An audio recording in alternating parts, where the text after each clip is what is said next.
संतांनी बंड पुकारलं, संतांनी क्रांती केली, संतांनी प्रतिकार केला आहे, संतांनी आवाज उठवला आहे. आपण कसं म्हणू शकतो की शांत बसायला मी काय संत आहे का? तुकाराम महाराज सांगतात की वेदांचा तो अर्थ आम्हासीच ठावा, येरांनी व्हावा भारमाथा.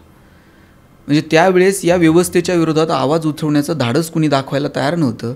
त्यावेळेस संतांनी आवाज उठवला आहे. तुमच्याकडं ब्लड प्रेशर मोजण्याचं एकक उपलब्ध आहे, तुमच्याकडं शुगर मोजण्याचं एकक उपलब्ध आहे, पण माणसाच्या मनात जी अस्वस्थतेचे हिंदोळे सुरू आहेत हे मोजण्याची कोणती एककं आपल्याकडं? जितना कम सामान होगा उतना सफर आसान होगा.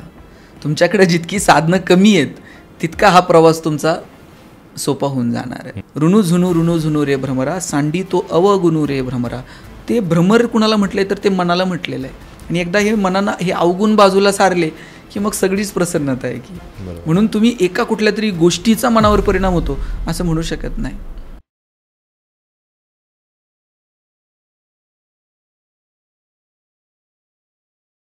सर, तुमचं आजच्या पॉडकास्टमध्ये खूप खूप स्वागत. धन्यवाद. येस, पहिला प्रश्न मला तुम्हाला असा विचारायला आवडेल. तुम्ही तुमच्या भाषणाच्या माध्यमातून, व्याख्यानातून अनेक जणांना जीवनाकडे बघण्याचा एक वेगळा दृष्टिकोन शिकवता किंवा एक वेगळा दृष्टिकोन देता. तर तुमच्या नजरेतून, तुमच्या दृष्टिकोनातून जीवनाची व्याख्या काय आहे? खरं तर जीवनाची अशी अनेक लेखकांनी, अनेक तत्त्ववेत्यांनी आपापल्या पद्धतीनं जगण्याकडे पाहिले, जगण्याची एक वेगळी व्याख्या केली आहे. मी एक सुंदर 2 ओळी माझ्या वाचनात आल्या होत्या. एका स्मशानभूमीवर लिहिलेलं होतं, मेरी मंजिल बस यही तक थी, मैंने आते आते जिंदगी गुजारली. आपल्या सगळ्यांना एक दिवस तिथं जाऊन थांबायचं आहे, पण तिथं जाईपर्यंतचा जो प्रवास आहे ना ते म्हणजे जगणं आहे. कुणी म्हटलं आहे की 2 श्वासांमधलं अंतर म्हणजे जगणं आहे, जन्म आणि मृत्यू यातला प्रवास म्हणजे जगणं आहे. मला वाटतं की हा एक सुंदर प्रवास आहे आणि या प्रवासाचा आपण आनंद घ्यायला हवा. येस, आणि संत ज्ञानेश्वर महाराज असतील, संत तुकाराम महाराज असतील, यांनी सत्य आणि सेवा या 2 मूल्यांवर फार भर दिला. परंतु ही मूल्य कुठेतरी समाजात आज कमी होताना आपल्याला बघायला मिळतात. तर याविषयी तुमचं काय मत आहे? सकल संतांनी सेवेला प्रचंड महत्त्व दिलं. हो, मी तर असं म्हणेल की सेवा हे तत्त्व त्यांच्यामध्ये इतकं रुजलेलं होतं म्हणून ते संतत्वापर्यंत पोहोचले. आपण काय करतो माहिती आहे का की संत म्हटलं की मग त्यांचं कामच आहे सेवा, असं नाही आहे. खरं तर सेवा या तत्वामुळं ते संतत्वापर्यंत पोहोचले. संत ज्ञानेश्वर महाराज असतील, तुकाराम महाराज असतील, अगदी गाडगे बाबा, तुकडोजी बाबांपर्यंत सकल संतांनी जे सेवेला महत्त्व दिलं, खरं तर ते संत साहित्यातून रुजवणं हा एक भाग आहेच. पण मला असं वाटतं की आपल्या सगळ्यांचं ते कर्तव्य आहे की आपण आपल्या वागण्या बोलण्यातनं येणाऱ्या पिढ्यांपर्यंत ते पोहोचवलं पाहिजे. आणि माझा दावा असा आहे की आपण जसं सांगू तसं येणारी पिढी वागेल याची खात्री देता येत नाही, पण आपण जसं वागू तसं मात्र येणारी मुलं वागत असतात. म्हणून आदर्श सेवेचे हे आपल्याला आपल्या वागण्यातनं निर्माण करता येतील का यावरती लक्ष द्यायला हवं. येस, आणि आपण सोशल मीडियावर बघतो किंवा बऱ्याच ठिकाणी म्हणजे तरुणांना आपण 2 कॅटेगरीमध्ये विभाजन करू शकतो. त्यातला एक कॅटेगरीचा जो तरुण आहे तो सोशल मीडियावर म्हणतो की मी शांत बसायला, मी काय संत आहे का, मी का शांत बसू. तर अशा तरुणांना तुम्ही काय सांगाल? खरं तर शांत बसायला मी काय संत आहे का, संत शांत बसलेच नाहीत. हो, संतांनी बंड पुकारलं, संतांनी क्रांती केली, संतांनी प्रतिकार केला आहे, संतांनी आवाज उठवला आहे. आपण कसं म्हणू शकतो की शांत बसायला मी काय संत आहे का?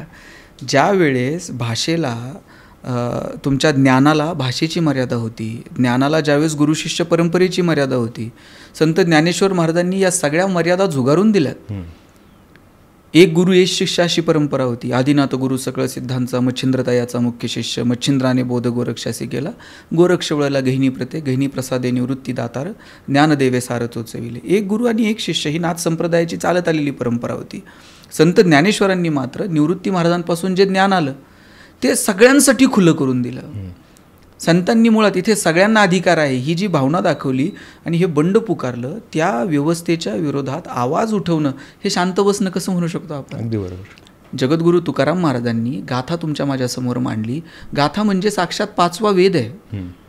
ज्यावेळेस तत्कालीन धर्ममार्तंडांना किंवा स्वतःला पंडित समजणाऱ्यांना हे मान्य झालं नाही की तुकाराम महाराज अभंग करतायत, वेदांवरती भाष्य करतायत, त्यावेळेस त्यांनी त्यांना शिक्षा दिली की तुम्ही तुमचे सगळे अभंग इंद्राणीमध्ये नेऊन बुडवा.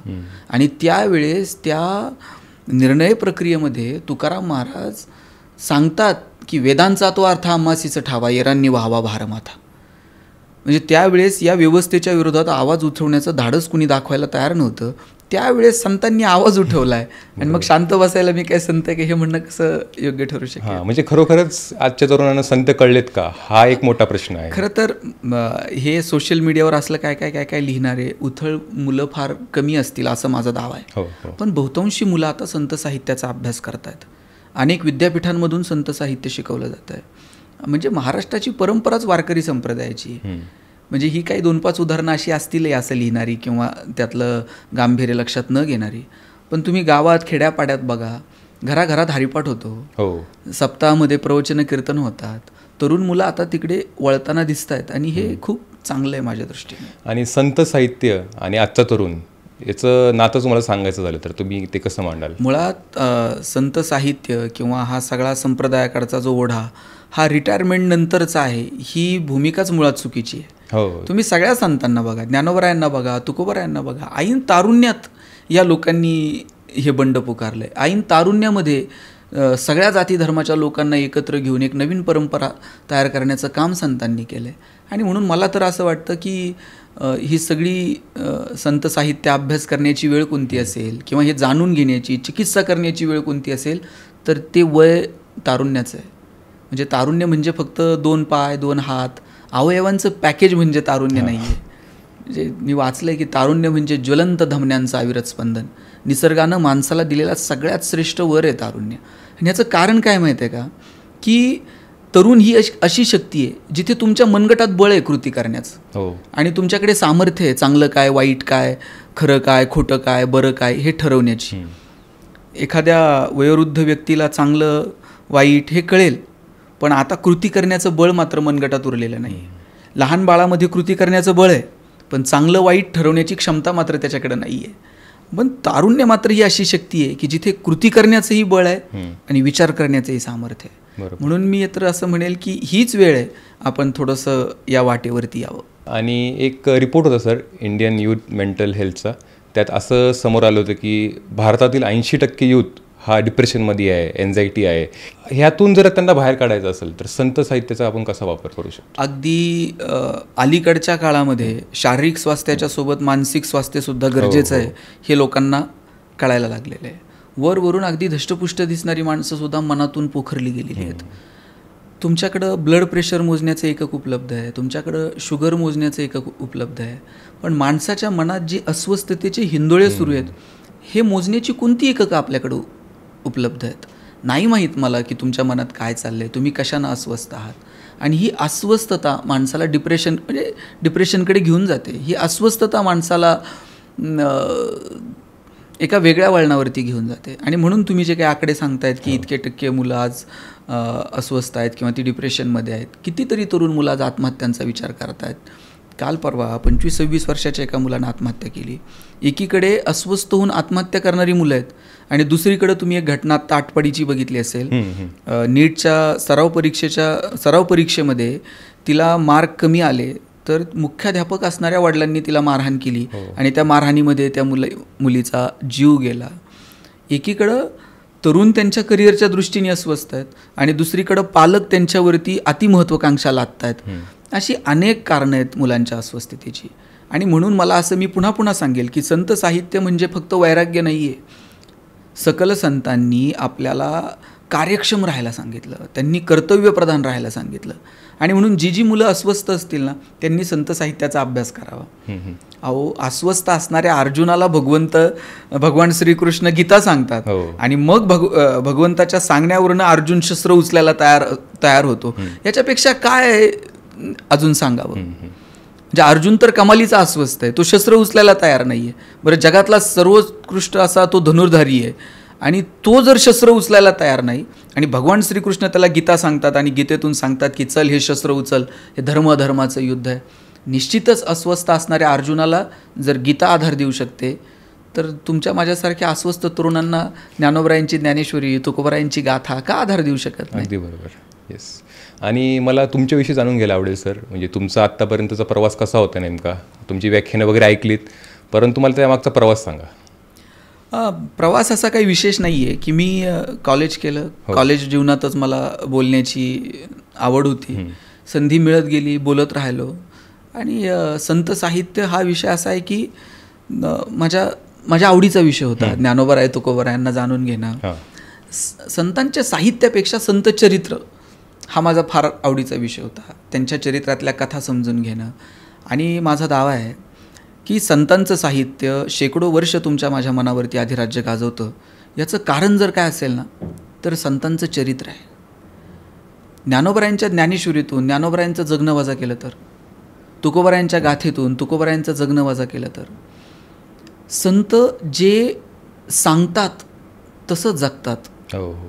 आणि त्यांच्या जगण्यामुळे त्यांच्या साहित्याला अर्थ प्राप्त होतो. बोले तसे चाले त्याची वंदावी पावले. आणि म्हणून संतांचं साहित्य तर आपण अभ्यासावंच, पण संतांचं चरित्रसुद्धा खूप गोड आहे, रसाळ आहे. ते समजून घ्यावं, त्यांच्या आयुष्यातले चढउतार समजून घ्यावेत. मग आपल्याला आपल्या आयुष्यातली संकटं फार छोटी वाटायला लागतात.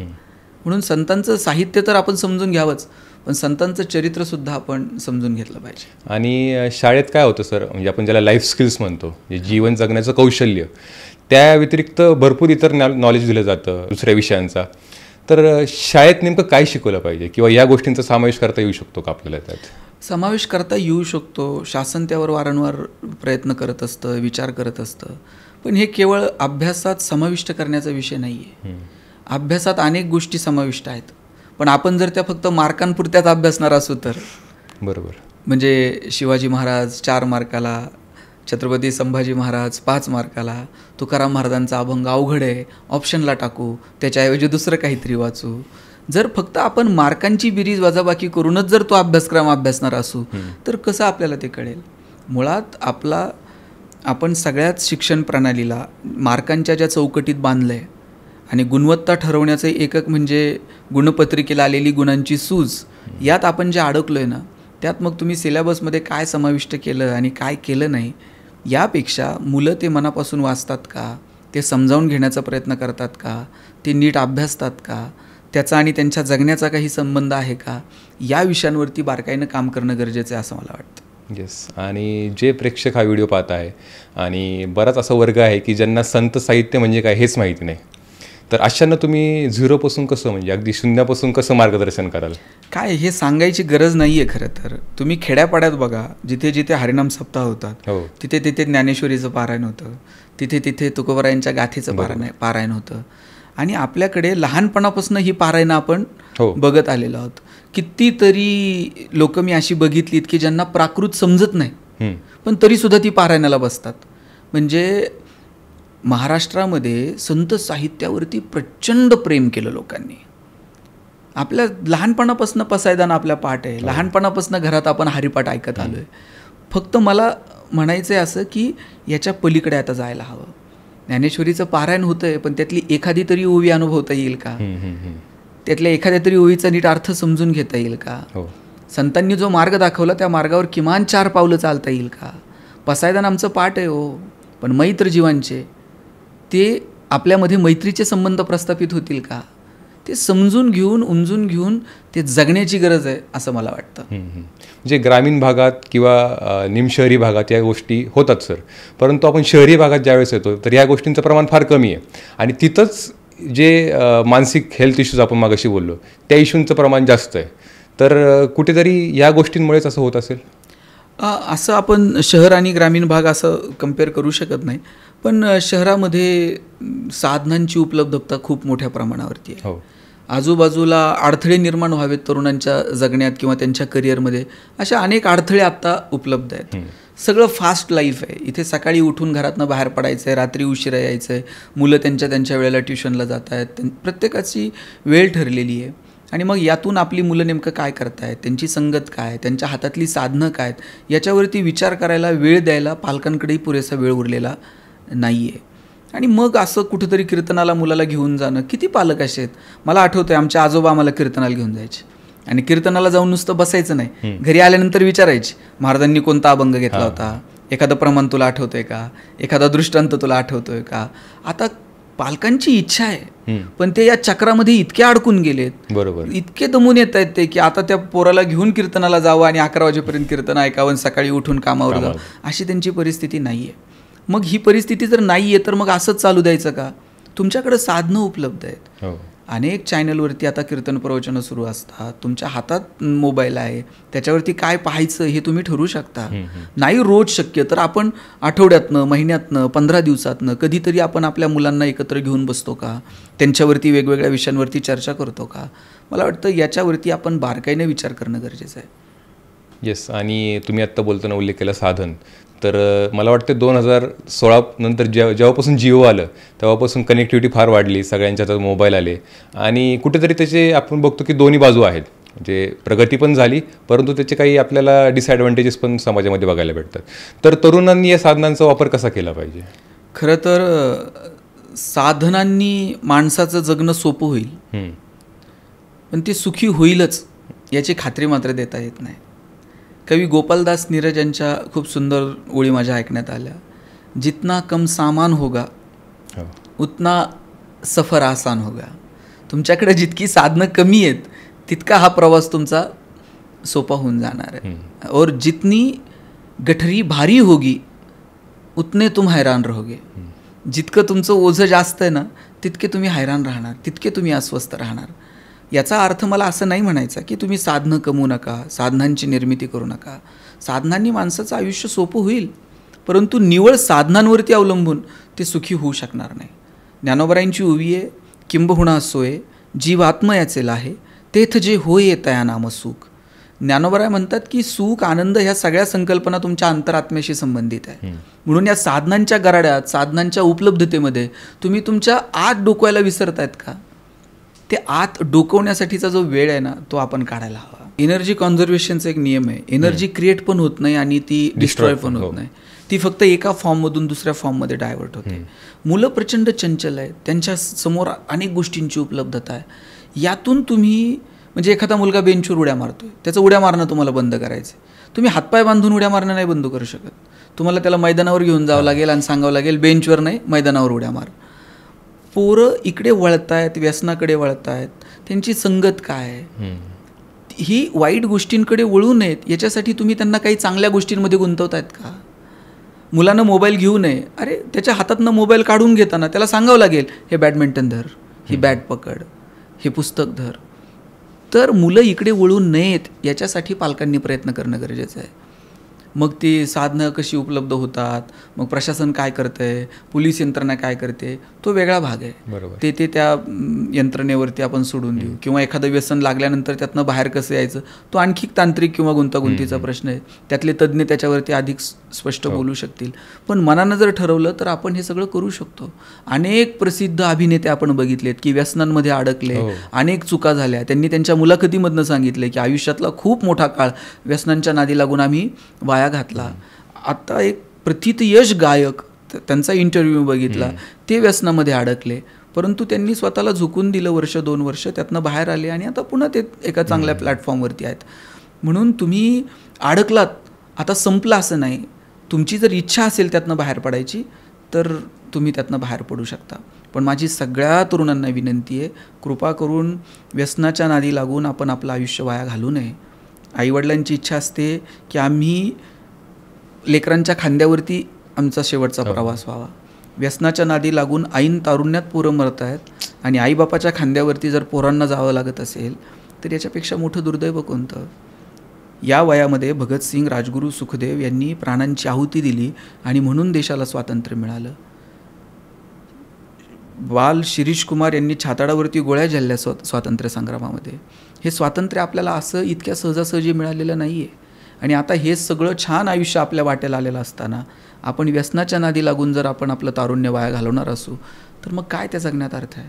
मला वाटतं आपल्याला आपल्या जगण्याची किंमत समजलेली नाही आहे. माणूस म्हणून आपण जन्माला आलो, भगवंताचे उपकार आहेत, आपण ते आयुष्य खूप सुंदर जगावं आणि व्यसनाच्या नादी लागू नये इतकीच प्रांजळ अपेक्षा मी व्यक्त करेल. बरोबर. आणि एखादा तरुण घडताना त्याच्या आईवडिलांचा निश्चितच फार मोठा वाटा असतो आणि त्याला इंग्लिशमध्ये एक शब्द आहे पॅरेंटिंग. अगदी. म्हणजे मुलाला कसं वागवलं पाहिजे, काही काही गोष्टी केल्या पाहिजेत.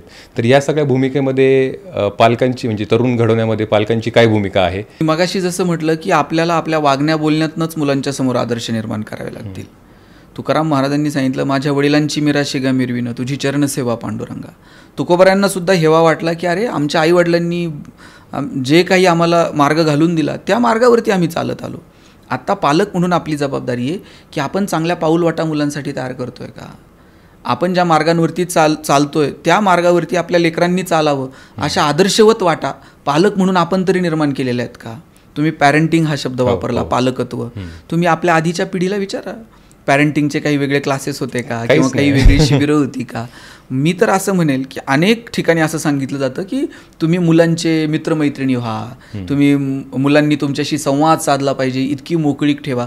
जरूर ठेवा, पण मी म्हणेल अजिबात मुलांचे तुम्ही मित्रमैत्रिणी होण्याचा प्रयत्न करू नका. त्यांना खूप मित्रमैत्रिणी आहेत, आपण चांगले त्यांचे आईबाप झालो ना तरी खूप झालं. तो एक आदर मुलांच्या मध्ये असला पाहिजे. म्हणजे आपण आपल्या आईला कदाचित एकेरी बोलू, पण वडिलांना आपण एकेरी बोलत नाही. तो एक आदर आपण तो ठेवलेला आहे. आईचा अनादर आहे असं नाहीये, पण आईच्या पोटात आपण 9 महिने होतो. जगापेक्षा 9 महिने जास्त ती आपल्याला ओळखते आणि आपसूक मग आपण आईला ये आई म्हणतो. पण असं मी अनेक कुटुंबात बघितलंय की ए आई तुला काय कळतं का गं, ओ बाबा तुम्हाला काय समजतं का हो. ह्याच्यात आपण तो रिस्पेक्ट गमावून बसतो असं मला वाटतं.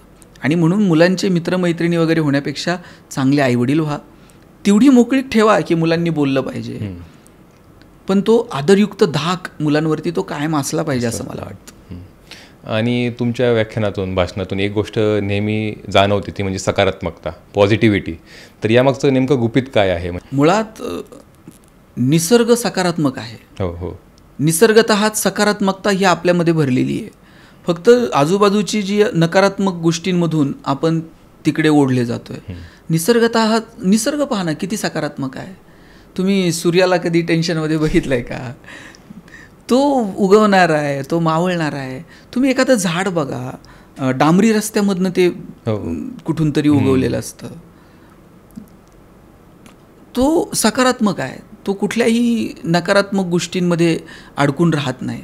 मला वाटतं ती सकारात्मकता आपल्याकडे असली पाहिजे. संकट बिंकट सगळ्यांच्या वाट्याला येतात, दुःख कुणाच्या वाट्याला नाही आहेत. भगवान श्रीकृष्णाला चुकली नाहीत, प्रभू रामचंद्राला चुकलेली नाहीत.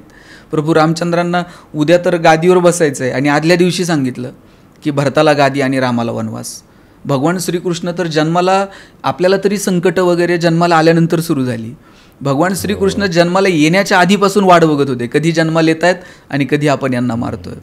लहानाचे मोठे आईच्या अंगावर दूध प्यावं, वडिलांच्या खांद्यावर खेळावं, ते पण मिळालं नाही कृष्णाच्या वाट्याला. तिथून उचललं आणि दुसऱ्याच्या घरी नेऊन ठेवलं. गोकुळात लहानाचे मोठे होत होते तर तिथून गोकुळ सोडावं लागलं आणि वृंदावनात जावं लागलं. वृंदावनात राधा भेटली, तिला सोडावं लागलं, मथुरेत गेले. मथुरा सोडून द्वारका उभी केली तर कृष्णाला लोक रणछोडदास म्हटले. किती अवहेलना, किती अपमान. आणि एवढं असून तुम्ही कृष्णाला कधी रडताना बघितलंय? गोकुळ गेलं, मथुरा गेली, राधा गेली, द्वारका बुडाली, आता जगण्यात अर्थ उरला नाही. एवढं सगळं असून सुद्धा कृष्ण हसतो, कृष्ण नाचतो, कृष्ण गातो, कृष्ण जगण्याचा उत्सव करतो. प्रभू रामचंद्रांना गादी मिळणार होती, वनवासाला पाठवलं. मग त्यांनी ते वनवास काय टेन्शनमध्ये घालवला का? त्यांनी जे त्यांचं नित्यकर्म आहे ते त्यांना करावं लागलं. आणि म्हणून निसर्गाचा नियम आहे, हा प्रवास आहे, यात आपण सकारात्मक राहावं. आयुष्यात जे क्षण येतील त्याचा आनंद घ्यावा. तुकोबारायांनी म्हटलंय, ठेविले आनंद तैसे जे राहावे. आपण आनंदाच्या, समाधानाच्या जागा आपल्याला शोधता आल्या पाहिजे. येस. आणि तुमचं एक मी प्रवचन ऐकत होतो, त्यात तुम्ही असा उल्लेख केला की माणसाला निसर्गाशी जुळून घ्यायचं नाहीये. तर त्याविषयी थोडं आम्हाला सांगा. खरं तर निसर्गातल्या इतर घटकांप्रमाणेच माणूस हा एक घटक आहे. हो. आणि निसर्गाचे काही नियम आपण समजून घेतले पाहिजेत, जे इतर प्राणी पक्ष्यांनी समजून घेतलेत. मी 2 नियम सांगेल. येण्याचे संकेत आपल्याला 9 महिने आधी मिळतात, जाण्याचे संकेत 9 मिनिट पण आधी मिळत नाहीत. येतानाही काही घेऊन यायचं नाही आहे आणि जातानाही काही घेऊन यायचं नाही आहे. इतके साधे सरळ सोपे निसर्गाचे नियम आहेत. हे जर समजून घेतले ना तर मला वाटतं जगणं सुंदर होऊ शकतं. मगाशी जे मी गोपालदास नीरजांच्या कवितेचा उल्लेख केला, जितना कम सामान होगा उतना आसान सफर होगा. हा जो प्रवास आहे ना आपला जगण्याचा, त्यात एक तुम्हाला गोष्ट सांगतो. आपण डायजिनियसची गोष्ट कायम ऐकली असेल. मी मागे एका पॉडकास्टमध्ये सांगितली होती की तो आरामशीर झोपलेला आहे आणि सिकंदर येऊन त्यांना विचारतो की तुम्हाला काय हवं आहे ते मागा, आणि ते सांगतात की तू बाजूला उभा राहा. हे जे डायजिनियस एक मोठे विचारवंत आहेत. आणि त्यांनी जेव्हा असं संन्यस्त आयुष्य स्वीकारलं आणि त्यांनी ते सगळं आपलं, ते उच्चभ्रू कुटुंबातून होते, श्रीमंत कुटुंबातून होते, आणि घरातून जेव्हा ते बाहेर पडले तेव्हा ते खूप सारं सामान घेऊन निघाले होते, खूप साऱ्या वस्तू घेऊन ते निघाले होते, आणि त्यांच्यासोबत एक नोकर पण होता. आता हे सगळं सोडून निघालेले नोकर पण कंटाळून गेला, आणि एक दिवस नोकर त्यांना सोडून निघून गेला. त्यावेळेस बाकीच्या लोकांनी त्यांना सुचवलं की हा नोकर तुम्हाला सोडून गेला, तुम्ही याच्यावरती एवढा खर्च केलेला असेल, तुम्ही याची तक्रार कुठेतरी करा. तेव्हा ते विचार करून सांगतात, खरं तर मी आता संन्यस्त आयुष्य जगतोय, हे एवढं सगळं सामान घेऊन मी निघालो होतो, नोकरही माझ्यासोबत घेऊन निघालो होतो.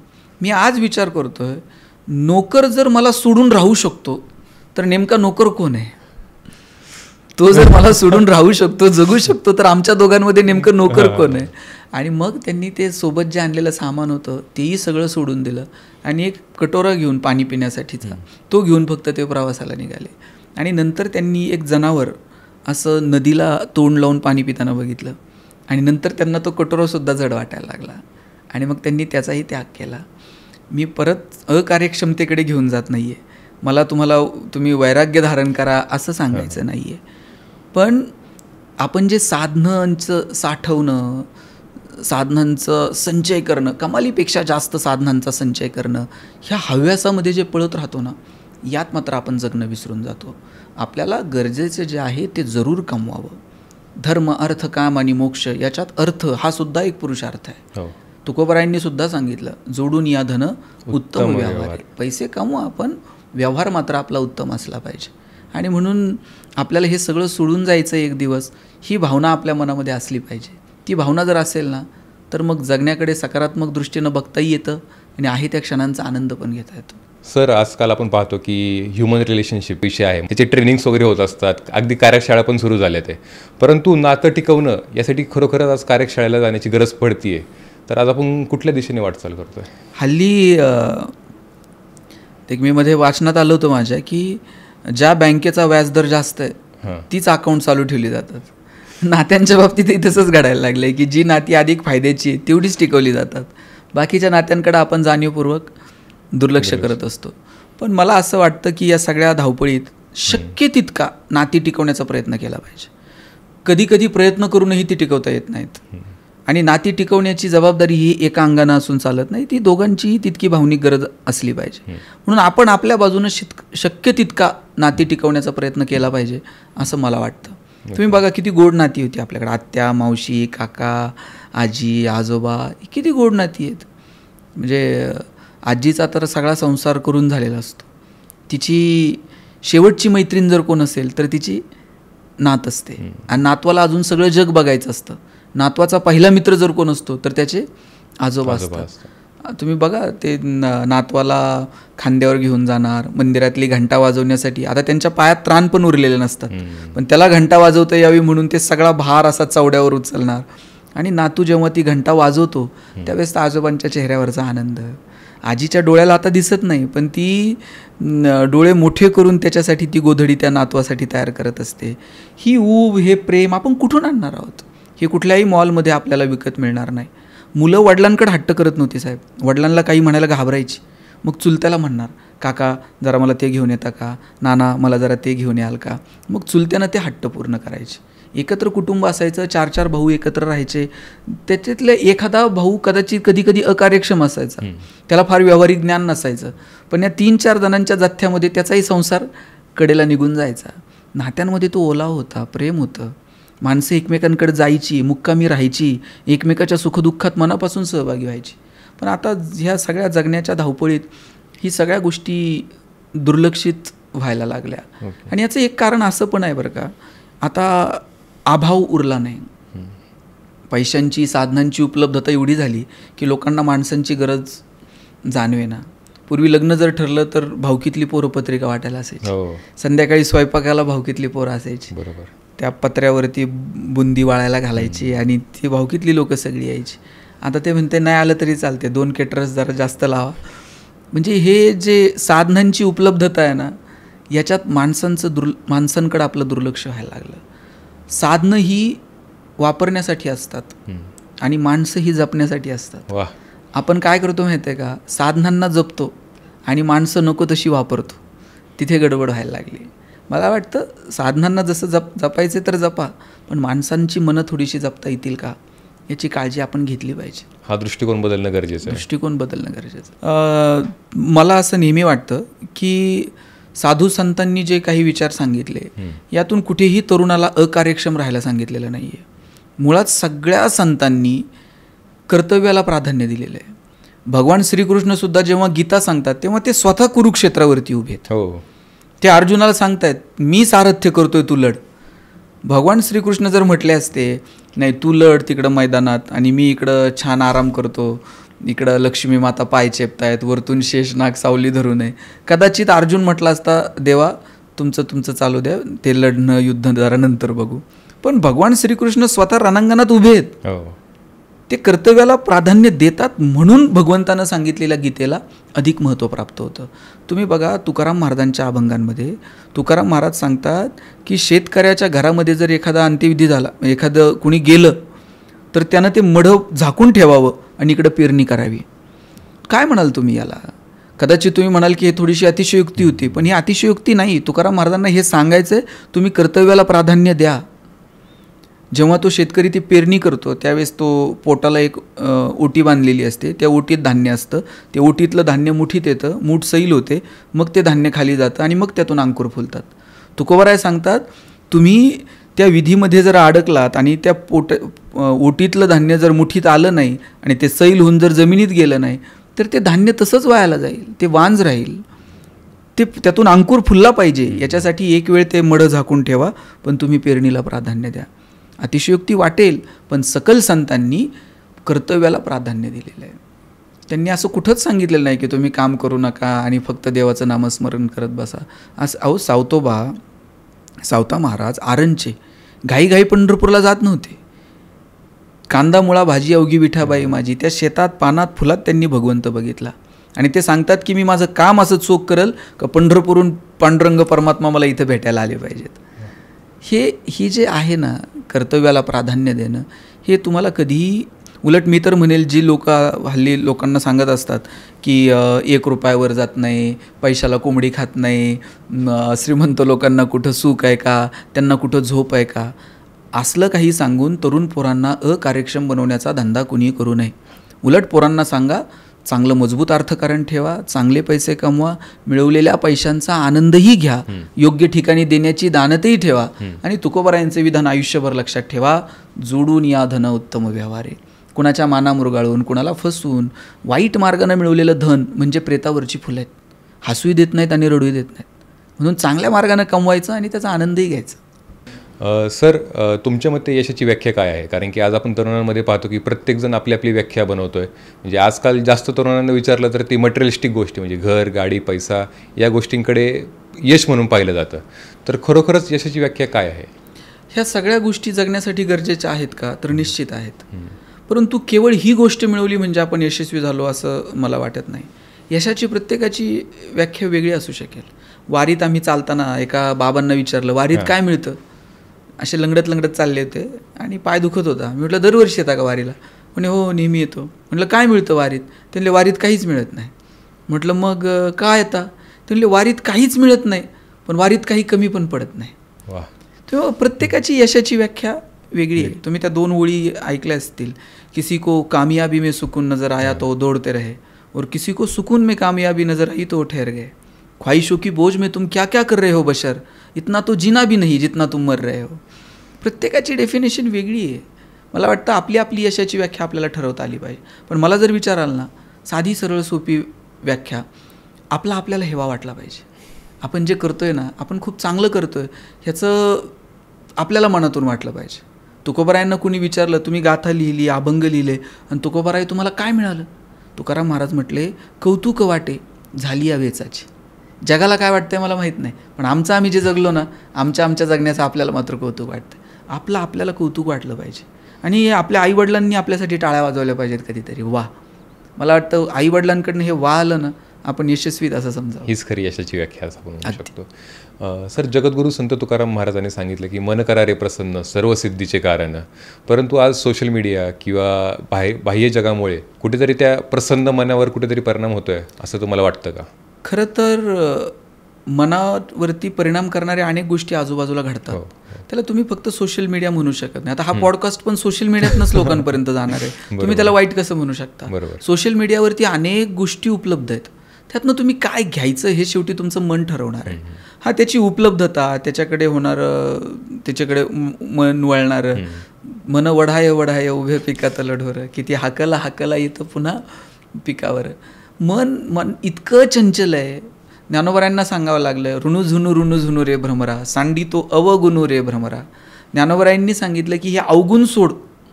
ज्ञानोबरायांनी किती गोड सांगितलं. अवगुण या शब्दाला सुद्धा ज्ञानोबराय अवगुणू म्हटलेत. ऋणू झुनू रे भ्रमरा, सांडी तो अवगुणू रे भ्रमरा. ते भ्रमर कुणाला म्हटले तर ते मनाला म्हटलेलं आहे. आणि एकदा हे मनानं हे अवगुण बाजूला सारले की मग सगळीच प्रसन्नता आहे की. म्हणून तुम्ही एका कुठल्या तरी गोष्टीचा मनावर परिणाम होतो असं म्हणू शकत नाही. येस. आणि सर, तुमच्या आत्तापर्यंतच्या जीवनातील असा एखादा प्रसंग ज्यावेळेस तुम्ही पूर्णपणे खचून गेला होता, आता वाटलं होतं की काही मार्गच निघणार नाही, त्यातून तुम्ही कसे बाहेर आलात आणि कसं स्वतःला सावरलं? कारण की बऱ्याच जणांच्या आयुष्यात असा प्रसंग येतो आणि त्यात ते खचून जातं, तर तुम्ही त्यातून कसा मार्ग काढला? असा अगदीच खचण्याचे प्रसंग फार माझ्या आयुष्यात आले नाही. पण ज्या वेळेस असं वाटतं की अरे आता काय, पुढे काही दिसत नाहीये, पुढे काही सगळा अंधार दिसतोय किंवा नवीन काही भविष्य दिसत नाहीये, मला असं वाटतं आपण काम करत राहावं. कुठून ना कुठून मार्ग मिळत राहतो. वेळ ही प्रत्येक गोष्टीला उत्तर आहे. ती वेळ निघून जाते आणि मार्ग दिसतो आपण. येस.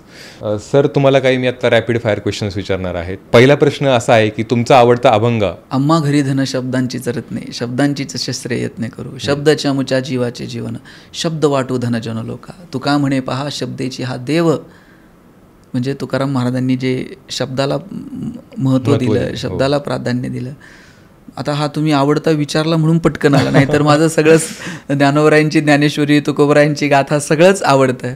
पण शब्दांनीच सगळं काही दिलेलं आहे. आणि म्हणून तुका म्हणे पहा शब्देची हा देव, शब्देची गौरव पूजा करू, हा माझा आवडता अभंग आहे. येस. तुमचं आवडतं पुस्तक किंवा एखादं पुस्तक जे प्रत्येकाने वाचलं पाहिजे, जे तुमच्या वाचण्यात आलं? पुस्तक म्हणण्यापेक्षा मी म्हणेल की सगळ्यांनी ज्ञानेश्वरी हा ग्रंथ कधीतरी वाचला पाहिजे. सर, तरुणांमध्ये असला पाहिजे असा एक गुण? चांगुलपणा असावा प्रत्येकात. येस. कारण जोपर्यंत चांगुलपणा आहे तोपर्यंतच आपण माणसं आहोत. ज्या दिवशी तो संपेल त्या दिवशी आपण यंत्र होत जाऊ. मला प्रबोधन परिवाराविषयी मला जाणून घ्यायला आवडेल की म्हणजे त्या माध्यमातून तुम्ही विविध व्याख्याने वगैरे आयोजित करत असता, तर त्याचा उद्देश काय आहे आणि याची सुरुवात नेमकी कुठून झाली होती? खरं तर आम्ही सगळे मित्र व्याख्यानं वगैरे या क्षेत्रात काम करत होतो. त्यावेळेस असं वाटलं की संस्थात्मक काहीतरी आपण केलं पाहिजे आणि म्हणून प्रबोधन परिवार या संस्थेची स्थापना केली. यातून फार मोठं असं काही नाही, पण कॉलेज कट्टे, गप्पाटप्पांचे वेगवेगळे कार्यक्रम आयोजित करणं आणि प्राधान्यानं निसर्ग, समाज आणि अर्थकारण या 3 विषयांवरती तरुणांना संबोधित करणं, त्यांना मोटिवेट करणं, या 3 विषयांवरती काम करण्याचा प्रबोधनात्मक एक कार्यक्रम प्रबोधन परिवार या संस्थेच्या माध्यमातून घेतला जातो. त्याच माध्यमातून आम्ही आत्ता गेल्या वर्षभरात मोगरा फुलला, म्हणजे संत ज्ञानेश्वर महाराजांच्या जन्माचं हे 750 वर्ष आहे. आणि म्हणून त्या निमित्तानं माऊलींचं चरित्र मोगरा फुलला या कार्यक्रमातून जगभरात पोहोचेल का, या दृष्टीनं आम्ही प्रयत्न करत आहोत. प्रबोधनाच्या क्षेत्रात काम करणारी आमची एक छोटीशी संस्था आहे आणि यातून आम्ही काम करतो. येस सर, खूप छान कार्य करत आहात. म्हणजे यूट्यूबच्या माध्यमातून तुमचे व्हिडिओज असतील किंवा तुम्ही फिजिकली जाऊन जे व्याख्याने, भाषणं आयोजित करता किंवा ज्या ठिकाणी जाऊन प्रबोधन करता, निश्चितच तिथल्या जे श्रोते आहेत, जे तिथे आहेत आणि डिजिटल माध्यमातून जे तुम्हाला पाहतात, त्यांच्या आयुष्यात परिवर्तन घडत आहे, त्यांच्या आयुष्याला एक नवीन दिशा मिळत आहे. आज तुम्ही या पॉडकास्टसाठी उपस्थित राहिलात. अगदी सुरुवातीपासून शेवटपर्यंत सगळ्या प्रश्नांची उत्तरं अगदी मोकळ्या मनाने आणि सोप्या भाषेत आम्हाला दिलीत. त्याबद्दल आपले खूप खूप धन्यवाद. रामकृष्ण हरी. रामकृष्ण हरी.